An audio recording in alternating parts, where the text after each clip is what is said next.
Come in.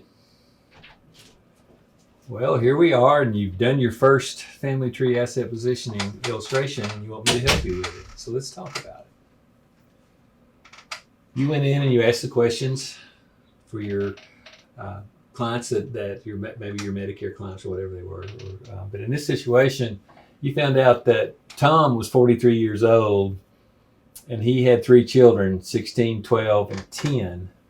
And his wife died, and he remarried Sue, second marriage, and she had 3 children, 16, 12, and 10. But what she found out was that the reason she's a housewife is because when her first husband died, he left her a large life insurance policy. So she really doesn't have to work anymore. She can be a housewife.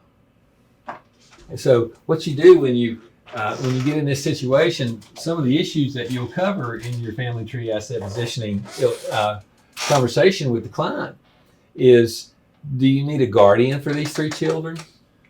Do they get along? Are they all healthy? Just all those kind of questions. And it'll help that person realize that they need to take the steps to be sure that their estate is done properly. Because if you look over here, we found out that Tom had a farm.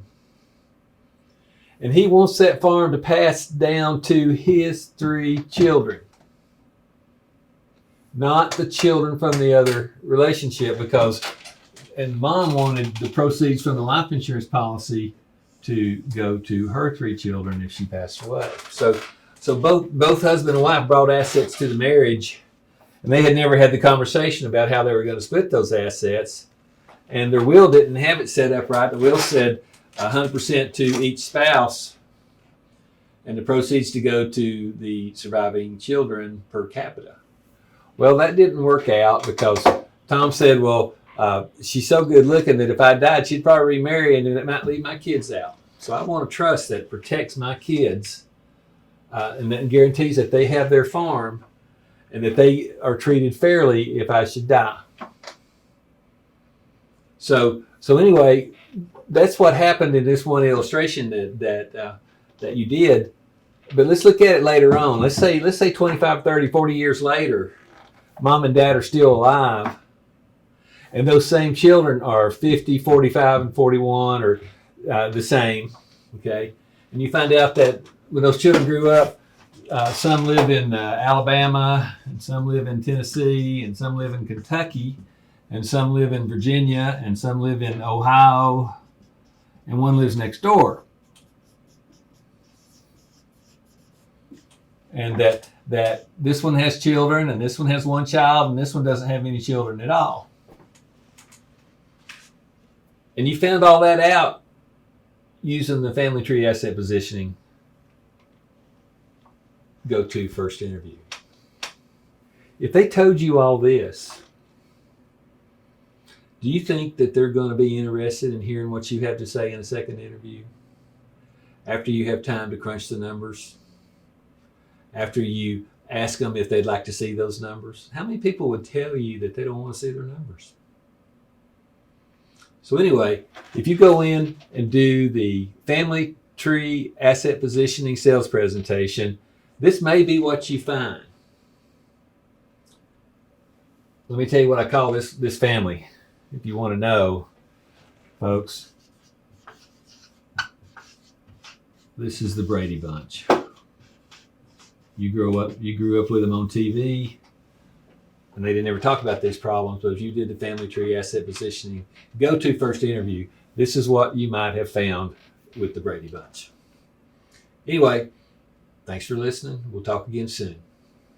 Okay, so let's look at the second family tree asset positioning interview you had, and let's discuss it. But this is basically what it was. You ran into a gentleman who was 65 years old and had a Tennessee farm that had some oil wells on it, and very simple. Doesn't know anything. Doesn't know about estate planning, and wanted to follow the rules of Tennessee succession, which he was probably just going to give everything to his daughter. He didn't have an estate plan, but he just wanted to give everything to his daughter.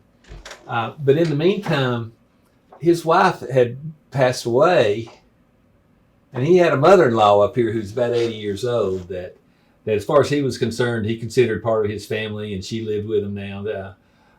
And he's going to take care of her the rest of her life. Whether she needs to be in assisted living or long-term care, she might outlive them all.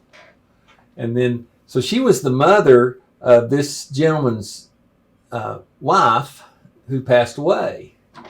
But she also had another daughter. And so that was this gentleman's sister-in-law, and she's poor. And she had a son, strong as he could be, but has no education. The reason you know that is because you asked. When you did the family tree asset positioning go-to sales presentation, remember, it's so easy to do because all you have to do is remember to draw a circle size of a quarter and ask some basic questions about their lives. But in this situation, this is what you found. And when you talked to him, you found out that he wants to take care of his nephew. He's not real impressed with his sister-in-law. She's kind of pushes all the time she knows he's wealthy. She's all the time pushing to get money. And he also knows that his mother-in-law, who lives with him now, doesn't care about the money. All she wants to do is have a nice life and enjoy her family. So you found all these things. But when you did it, you also found out when you asked them the questions, their oil wells were worth $50 million. And that he has an income of $8 to $10 million a year. But he lives a simple life. So this money's accumulating, and he has a banker that keeps him in the dark, doesn't tell him what he needs to know, because he's afraid that if he tells him what he needs to know, he might move some of his money out of that bank. Well, I'm going to teach you, if you use the asset positioning, the family tree asset positioning sales presentation, I'm going to teach you how to fire that banker or fire that broker, because they don't have this man's estate set up according to who he loves and what he thinks is his true purpose for money. And when you find this structure, and you'll run into something like this every once in a while. It might not be 50 million, it might be 3 or 4 million. You need to be aware that there are a lot of millionaires who live next door now, just in basic homes. And you have to find them.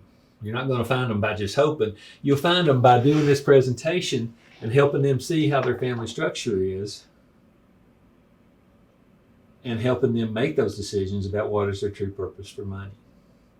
Once you do that and you talk to them about, sure, he's so wealthy he doesn't need to worry about anything, but even a wealthy person will want to limit the costs of medical care.